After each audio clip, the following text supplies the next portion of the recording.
Are you looking for an easy way to make a comforting and delicious side dish without spending a lot of time in the kitchen?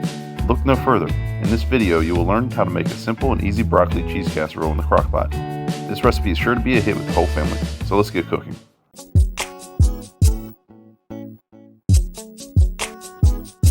For our seasonings, we're going to use salt and pepper, dill, garlic powder, celery seeds, green onions, and white pepper.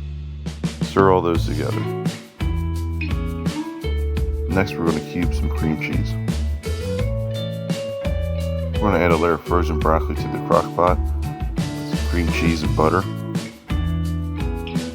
Add another layer of broccoli, top it with some cheddar cheese,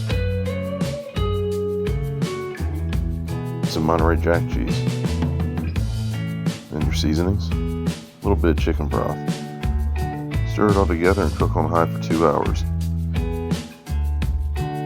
Stir it every 30 minutes to continue mixing everything together.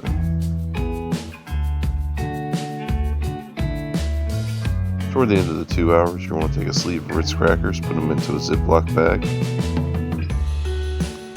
and you're going to crush them.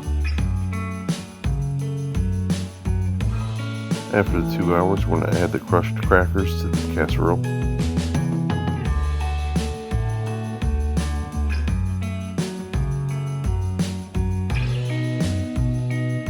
Then we're going to add some more cheddar cheese, stirring it all together, and serve.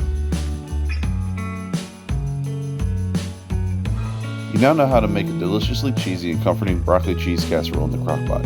This tasty and simple recipe is sure to be a hit with the whole family. Thanks for watching, and don't forget to share your own cooking creations with us. Share your cooking creations with us in the comment section below. We'd love to see how you've made this broccoli cheese casserole your own.